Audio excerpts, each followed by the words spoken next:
Hello dear students, welcome to my channel. आज की इस वीडियो में हम लोग Bihar board book panorama part first, जो कि क्लास 9th की इंग्लिश बुक है, इसके प्रोस पार्ट से lesson fourth too many people too few trees का क्वेश्चन आंसर डिस्कस करेंगे। आइए वीडियो को शुरू करते हैं। B1.1 है write T for true and F for false statement. तो सही कथनों के लिए आपको T लिखना है और गलत के लिए आपको F लिखना है। फर्स्ट है throughout most of human existence the number of birth was slightly higher than the number of death. पूरे मनुष्य अस्तित्व में, मनुष्य जीवन में ऐसा देखा गया है कि जो जन्म की संख्या है वो मृत्यु की संख्या से थोड़ी सी ज़्यादा होती है। तो ये सही स्टेटमेंट है, आप ट्रू लिखिए। Second, more people will need even less food than they need now. अगर ज़्यादा लोग होंगे तो उनको कम भोजन की आवश्यकता पड़ेगी जितना कि आज उन्हें है। तो ये गलत स्टेटमेंट है, आप फॉल्स लिखिए, क्योंकि ज़्यादा लोग होंगे तो ज़्यादा भोजन की ज़रूरत पड़ेगी आज की तुलना में। Third, with more people both town and country become more crowded. तो यदि ज़्यादा लोग रहेंगे तो शहर और गांव दोनों में ज़्यादा भीड़ होगी। ये भी सही स्टेटमेंट है, आप ट्रू लिखिए। फोर्थ है higher population density is also not like to exacerbate crime, ethnic conflict and warfare. उच्च जनसंख्या घनत्व क्राइम को, अपराधों को और जातीय संघर्षों को, या हम बोलेंगे सांप्रदायिक संघर्षों को, युद्धों को बढ़ावा नहीं देती है। यहाँ पर लिखा हुआ है बढ़ाती नहीं है, तो आप इसको फॉल्स लिखेंगे, क्योंकि अगर ज़्यादा जनसंख्या होगी तो क्राइम बढ़ेगा और सांप्रदायिक झगड़े लड़ाई बढ़ेगी, युद्ध बढ़ेगी, तो ये सारी चीज़ें बढ़ती है। तो फोर्थ वाला आप फॉल्स लिखिए। फिफ्थ है population size and rates of growth are key elements in environmental change।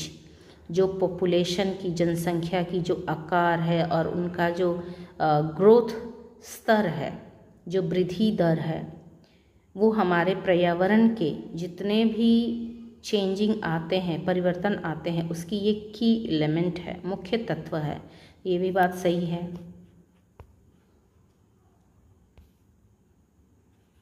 B1.2 देखिए, answer the following questions very briefly. बहुत संक्षिप्त में आपको उत्तर बताने हैं। First question, for how long has the global population been rapidly going up. कितने समय से पूरे विश्व की जनसंख्या बहुत तेज़ी से बढ़ रही है। तो यहाँ पे आंसर हो जाएगा for about 3 centuries to global population has been rapidly going up.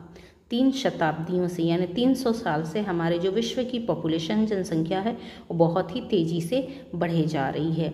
Second question, what happens when the population goes up. क्या होगा यदि हमारी जनसंख्या बढ़ेगी तो यहाँ पे आंसर हो जाएगा, आपको भी पता है, the pollution of rivers, lakes, air, drinking water and soil also goes up when the population goes up. तो हमारी नदियों के, झील, वायु, पेयजल और मृदा से संबंधित जितने भी प्रदूषण हैं वो बढ़ेंगे यदि हमारी जनसंख्या बढ़ती है तो। The quality of life and its value continues to erode. और हमारे जीवन की जो वैल्यूज़ है, जो गुणवत्ता है, ये सभी का ह्रास होगा, नाश होगा। Third, how many Americans die each day of asthma. हर दिन, प्रत्येक दिन अस्थमा की बीमारी की वजह से कितने अमेरिकी मरते हैं। तो यहाँ पे सही आंसर हो जाएगा 14 Americans die each day of asthma, यानी 14 अमेरिकी हर दिन अस्थमा के कारण मर जाते हैं। नेक्स्ट आते हैं B2.1, complete the following sentences on the basis of the lesson. यानी कि ये जो पाठ है इसके आधार पे आपको इन वाक्यों को पूरा करने हैं। देखिए, the more we have the better off we are. यदि जो चीज़ हमारे पास ज़्यादा होती है तो हम सोचते हैं वो हमारे पास और ज़्यादा हो। History and common sense tell us that we can control population growth. इतिहास और हमारे कॉमन सेंस हमें ये बताते हैं कि हम अपनी जनसंख्या वृद्धि को रोक सकते हैं, नियंत्रित कर सकते हैं। थर्ड है, as the population grows and more people are forced to convert forest into farmlands। जैसे जनसंख्या ज़्यादा बढ़ती है तो लोग मजबूर हो जाते हैं कि वे जंगलों को काटें और उसको फार्मलैंड्स में, खेती के कृषि योग्य भूमि में कन्वर्ट करें, परिवर्तित कर दें। Fourth, forest covered around 40% of the earth's total land area. हमारी जो धरती का 40% भाग ये जंगलों से आच्छादित था, ढका हुआ था। नेक्स्ट फिफ्थ है, humanity can continue to fell trees cross its finger and hope for the best. तो मानव जाति पेड़ों को लगातार काटते ही रहेगी और अच्छे की भी उम्मीद लगा के बैठेगी, होप फॉर द बेस्ट, और अच्छे की उम्मीद रखती है। Next B2.2 answer the following questions very briefly. आपको संक्षिप्त में उत्तर बताने हैं। First question is name the countries in which the population growth has been slowed down remarkably. तो यहाँ पे आपको उन कंट्रीज़ के नाम बताने हैं जिन्होंने महत्वपूर्ण रूप से अपनी जनसंख्या को कम कर लिया है। तो बुक में आपने पढ़ा ही था, the rate of population growth has slowed down remarkably in over populated countries like China, Thailand and Egypt. तो चाइना, थाईलैंड और इजिप्ट जैसे जो बहुत जनसंख्या वाले देश हैं, इन्होंने महत्वपूर्ण रूप से अपनी जनसंख्या को कम कर लिया है। Second question is the productivity and general health of the world's forest in threatened how. आप बताइए कि जो पूरे विश्व के वनों की जो प्रोडक्टिविटी है, उत्पादन क्षमता है और उनका जो जनरल सामान्य स्वास्थ्य है वो आज खतरे में है, कैसे। तो यहाँ आंसर हो जाएगा things like green house effect, ozone layer depletion, airborne pollution and acid rain are threatened the productivity and general health of the world's forest. तो यहाँ पे जो ग्रीन हाउस इफेक्ट है, ozone layer depletion, ozone layer का क्षय होना, नाश होना, एयरबोर्न पोल्यूशन जो वायुजनित प्रदूषण है, एंड एसिड रेन और अम्लीय वर्षा, ये सभी हमारे पर्यावरण को, या बोलेंगे हमारे जो ग्लोबल फॉरेस्ट है, जो विश्व की जो जंगल है उसकी प्रोडक्टिविटी को, उत्पादन को प्रभावित करती है और उसकी जनरल हेल्थ को भी प्रभावित करती है। Third, what hampers the ability of the biosphere to sustain life. जीवन जीने के लिए जो जैव परिस्थितियाँ होनी चाहिए, जीव मंडल में, बायोस्फीयर में जो जैव परिस्थितियाँ होनी चाहिए उसको नुकसान पहुंच रहा है। तो अब क्या बोलेंगे यहाँ पे, आंसर हो जाएगा massive and ongoing deforestation hampers the ability of the biosphere to sustain life. तो मैसिव का मतलब होता है भारी, एंड ऑनगोइंग लगातार, भारी और लगातार जो हमारे यहाँ वनों की कटाई हो रही है, ये हमारे जैव मंडल में जो लाइफ जीने की गुणवत्ता रखती है उसको ये नुकसान पहुंचा रहा है, बाधा पहुंचा रहा है। हैम्पर्स मतलब होता है बाधा। नेक्स्ट फोर्थ आते हैं, how does deforestation in Nepal affect India. किस तरीके से नेपाल में जंगलों की कटाई हमारे इंडिया को प्रभावित कर रहा है। तो हमने लेसन में भी पढ़ा था, as the trees are cut down in Nepal, the topsoil is gradually lost and its rains are likely to cause devastating floods in India। तो जैसे नेपाल में पेड़ों की कटाई हो रही है तो उसकी ऊपरी मृदा जो टॉप सोइल होते हैं उसका नाश हो जाता है, और इस तरह से वहाँ पे जो होने वाली भारी बारिश है उसकी वजह से हमारे इंडिया में बहुत ही भयावह और विनाशकारी फ्लड्स आते हैं, बाढ़ आते हैं। सी लॉन्ग आंसर क्वेश्चन, इसमें आपको आंसर थोड़ा सा बड़े लिखने पड़ेंगे। Why have human populations always been in flux. क्यों हमारे जो मानव जाति की जनसंख्या है वो हमेशा घटते बढ़ते रहती है। तो यहाँ पे आंसर हो जाएगा human populations have always been in flux because every day some people die while others are born. क्योंकि मनुष्य जाति की जनसंख्या इसलिए हमेशा घटते बढ़ते रहती है, उतार चढ़ाव लगा रहता है, क्योंकि हर दिन कुछ लोग मरते हैं, वहीं पे कुछ लोग जन्म भी लेते हैं। During the last 3 centuries or so, the global human population has been rapidly going up. और 3 शताब्दियों से 300 सालों से ये देखा गया है कि जो पूरे विश्व मानव जाति की जनसंख्या है वो बहुत तेज़ी से बढ़ी है। और सेकंड क्वेश्चन है, What does the writer mean by reproductive age? How do people reach this age? Writer के रिप्रोडक्टिव प्रजनन उम्र का क्या मतलब है और लोग यहाँ इस उम्र तक कैसे पहुँच जाते हैं? तो आंसर हो जाएगा reproductive age is the time when one becomes able to be father और मदर। तो रिप्रोडक्टिव एज प्रजनन की उम्र वह उम्र होती है जब कोई एक माता बनता है या पिता बनता है या अपने जैसे संतान को पैदा करता है। If a child does not die in a young age, he or she would reach this age. यदि कोई बच्चा युवावस्था में नहीं मरता है तो वो इस उम्र तक पहुंच जाता है। Third question is what is human made pollution? मनुष्य द्वारा बनाए गए पोल्यूशन प्रदूषण क्या होता है? How has it affected America?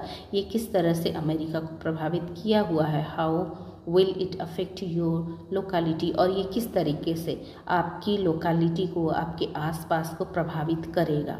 तो आंसर हो जाएगा the pollution spread through irresponsible behavior of human beings in called human made pollution। तो जो irresponsible माने बिना जिम्मेदारी के ही जो मनुष्य कृत्य करता है, काम करता है और उसके द्वारा जो प्रदूषण फैलता है, जो गंदगी फैलती है, उसे हम लोग बोलते हैं human made pollution. It has badly affected America. इसने अमेरिका को बहुत बुरी तरह प्रभावित किया है। About 60,000 Americans die each year from respiratory disease and 14 Americans die each day from asthma. तो यहाँ पे आपने देखा कि 60,000 अमेरिकी जो लोग होते हैं ये रेस्पिरेटरी डिसीज से यानी श्वसन तंत्र की बीमारी से हर साल मर जाते हैं और 14 अमेरिकी लोग हर दिन अस्थमा की बीमारी से मरते हैं और caused by human made population. और ये सारे मनुष्य के द्वारा बनाए गए प्रदूषण की वजह से ही होता है। Our locality is also being affected by this. और हमारे जो आसपास का एरिया है ये इससे प्रभावित होगा। People throw waste material everywhere at their will. तो यहाँ पे लोग जो होते हैं ना, जहाँ चाहते हैं वहाँ जो बर्बाद मटेरियल होता है, जो बेकार की चीज़ें होती है, उसको यहाँ वहाँ फेंक देते हैं जहाँ वे चाहते हैं। There is also no proper drainage system. तो यहाँ पे कोई ऐसी जगह नहीं है जहाँ पे कचरा फेंका जाए, कोई सिस्टम ही नहीं है। The situation is conductive to spread of the epidemics both airborne and waterborne. तो यहाँ पे अब सिचुएशन ऐसी आ गई है कि यहाँ एपिडेमिक फैल सकती है हवा में भी और पानी में भी। नेक्स्ट देखते हैं, फोर्थ है population size and rates of growth are key elements in environmental change. Explain with any 2 examples from your own society। तो आप बताइए कि जो हमारे एनवायरमेंटल चेंज है, जो पर्यावरण का बदलाव होता है, उसमें हमारी जो पॉपुलेशन का आकार है और उसकी वृद्धि का जो दर है वो मुख्य भूमिका निभाते हैं। तो इसको आप अपनी सोसाइटी के तौर पे ही दो उदाहरण बताने हैं। तो आंसर हो जाएगा population size and rates of growth are key elements in environmental change. हाँ, हमारी जो ये जनसंख्या का आकार है और इसकी जो वृद्धि दर है वो हमारे पर्यावरण परिवर्तन में मुख्य भूमिका निभाता है। The pollution of rivers, lakes, air, drinking water and soil grows up when the population grows up. और जब जनसंख्या बढ़ती है तो पोल्यूशन बढ़ता है। नदी, झील, वायु और पेयजल की और साथ ही साथ मृदा का जो भी प्रदूषण होता है जनसंख्या के बढ़ने के साथ साथ ये भी बढ़ जाते हैं। The polluted water of Ganga is a during burning example of this. और ये जो गंगा का बढ़ता हुआ प्रदूषण है ये ज्वलंत उदाहरण है। Due to overcrowding the quality of life has gone low and there is overall degradation of moral values. ज़्यादा भीड़ भाड़ की वजह से हमारे जो जीवन की गुणवत्ता है और इसकी जो वैल्यूज़ है, मोरल वैल्यूज़ है, नैतिकता है, वो सभी का यहाँ पे डिग्रेडेशन हो रहा है, नाश हो रहा है। नेक्स्ट 5th है, how do countries like Germany, Switzerland, China, Thailand and Egypt manage to reverse और slow down population growth? What does reverse mean here? How has it been possible? तो आप बताइए किस तरीके से ये सारे जो कंट्रीज़ है जैसे जर्मनी, स्विट्ज़रलैंड, चाइना, थाईलैंड और इजिप्ट ने अपनी जनसंख्या को कम किया है और इसे पीछे की ओर लाया है। आप बताइए कि यहाँ पे रिवर्स का मतलब क्या है? How has it been possible, ये किस तरह से संभव हो सकता है? तो आंसर हो जाएगा यहाँ पे here reverse means that instead of increasing the german and sister population are actually declining. तो यहाँ पे है कि जनसंख्या बढ़ने की अपेक्षा यहाँ पे जनसंख्या कम हो रही है, तो उसी को हम लोग बोलते हैं reverse. This has been possible because of modernization. ये पॉसिबल है, ये संभव है क्योंकि मॉडर्नाइजेशन आधुनिकीकरण, लिटरेसी साक्षरता, मीडिया कैंपेन अभियान, रेडिली अवेलेबल फैमिली प्लानिंग और परिवार नियोजित कार्यक्रम एंड कंट्रासेप्टिव्स और गर्भ निरोधक गोलियां, इक्वल इकोनॉमी, सामान्य अर्थव्यवस्था, educational and legal opportunities for women और यहाँ पे शैक्षणिक और लीगल अपॉर्चुनिटीज़ औरतों के लिए दिया जाना, ये सारी चीज़ें होती है जो जनसंख्या को कम करने में, रिवर्स करने में शामिल है। The government in this countries have made concerted efforts to control population. और इन देशों में, इन शहरों में जो सरकार है उन्होंने उचित प्रयास किए हैं जनसंख्या को कम करने के लिए। डियर स्टूडेंट्स, आई होप कि ये लेसन के पूरे क्वेश्चन आंसर को आपने अच्छे से समझ लिया है। आप इसे अपने कॉपी में लिख लीजिए, अपने दोस्तों के साथ भी शेयर कीजिए, प्रैक्टिस करते रहिए। मिलते हैं हम लोग अगली वीडियो में अगले चैप्टर के साथ। तब तक take care, have a nice day है, बाय बाय।